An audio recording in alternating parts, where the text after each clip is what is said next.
Before po, napakahirap po sa isang teacher, especially yung when you call students one at a time, very time-consuming po. Pero ngayon, mas nabawasan na yung paperwork, recording, and calling as well, reservation of voice as well. It helps us.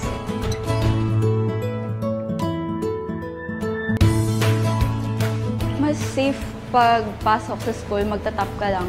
Malalaman na ng magulang mo kung nakapasok ka ng school. At least yung parents, panatag yung loob. Sa system po, maganda naman po kasi at least nai-inform po natin yung magulang kung nakapasok na po ba yung anak nila, kung safe na po bang nasa school, or kung nakauwi na po, nakalabas na po ng school premises, yun po. Pag nagkukwento po ako sa mga kaibigan ko na yung ID namin, ditap na kami, ganyan. Ayaw pa po nila maniwala kasi pag tinap ko, lalabas na po yung mukha namin doon. Pero nung nakita po nila, sobrang umanga po sila, high-tech na daw po kami. Marami po siyang advantages.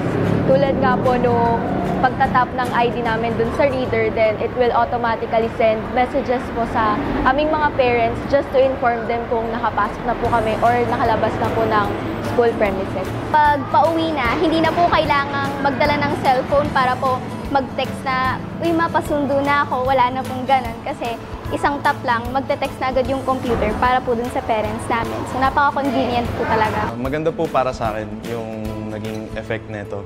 Yung RFID, malaking tulong. Namomonitor po nila kung anong oras pumasok at pati po yung pag-uwi.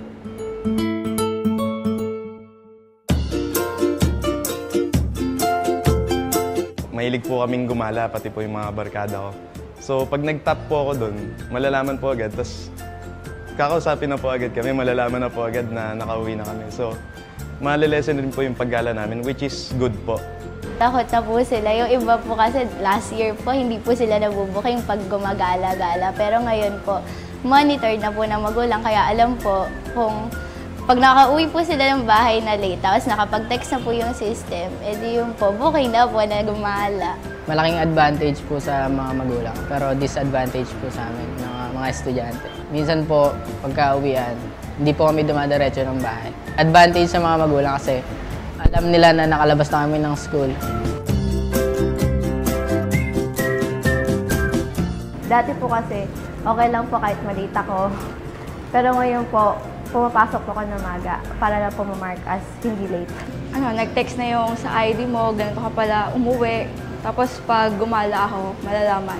Nagkakaroon na rin po sila ng importance dahil po itong ID, mahal po. Hindi naman gaano, pero parang nagkaroon rin po ng mas mataas na value sa mga students na hindi na nila kakalimutan, hindi sisirain, hindi lang babaliwalain. Takot po sila na mawala yung ID kasi po once na hindi ka nga po nakapag-tap, mark ka na po as absent for the whole day. So, sayang lang din po. Mas nagiging responsable yung mga estudyante when it comes to taking care of their IDs.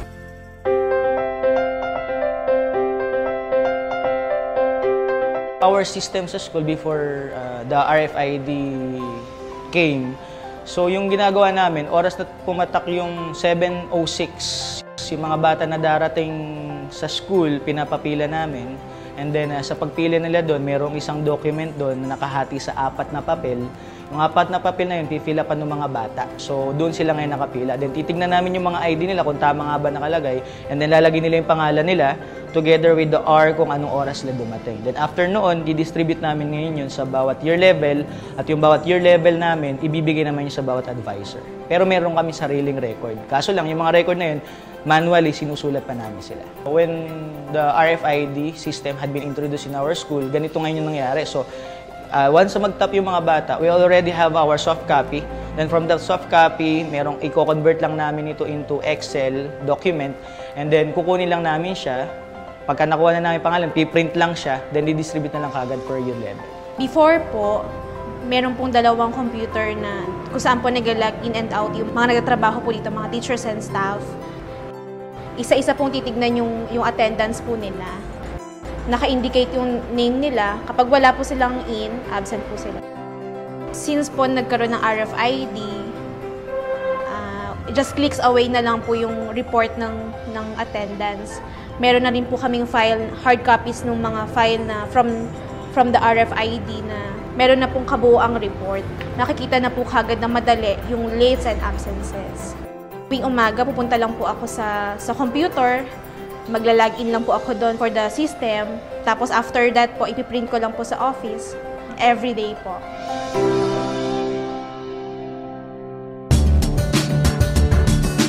In the text blasting feature, kapag halimbawa meron kaming gustong i-announce sa lahat ng mga magulang, for example, month of July to September, wherein alam po natin hindi maganda ang weather conditions sa atin, pinapadalan lahat ng mga magulang ng mga mensahe na patungkol po sa information sa school. Let's say, for example, cancellation of the so-called classes. And then yung mga periodical exams din po natin, napaka-helpful po nito. Bakit? Kasi 1 week before pa lang, nagte-text blast na kami na mayroong mangyayari na periodical test. So sa ganong sistema, dalawang bagay po ang nagiging benefit nito. Una, nakakapagbayad po agad on time ng tuition fee ang mga magulang. And then pangalawa po, na-inform po yung mga magulang na may mangyayari po na periodical test sa darating na linggo. Ayun po, sa students, madalas po sa sobrang busy, nakakalimutan na po nila yung different schedules po. So yun po, dahil po dun sa texting na pag-uwi, babasahin namin, pati po ng mga magulang na pati rin po yung mga magulang na nagiging aware din po na pwedeng manghingi yung student ng pera para lang sa project, tapos malalaman naman nila na hindi pala totoo or totoo naman. So doon rin po, nagiging aware din po, hindi lang po kami, pati na rin po yung mga parents doon sa messages. Kadalasan po, nababase na lang po namin sa balita na hindi naman nababanggit po yung school, tapos tatawagan pa po yung mismong school, minsan po hindi pa nakakasagot. So doon po, nauunahan na po nung school yung mga parents sa pagtatanong. So which is good po. So may features din po ang RFID system natin na kapag halimbawa mayroong isang teacher na may concern po sa estudyante niya at gusto niyang papuntahin yung magulang para makausap dito sa school, so ginagamit din po yung RFID system natin para po ma-text yung magulang na gusto pong makausap ng teacher. Isa po kasi sa tinitingnan ng school, syempre, yung attendance po ng bata and also regarding din po sa pagpasok din po ng maaga. So, tardiness report din po.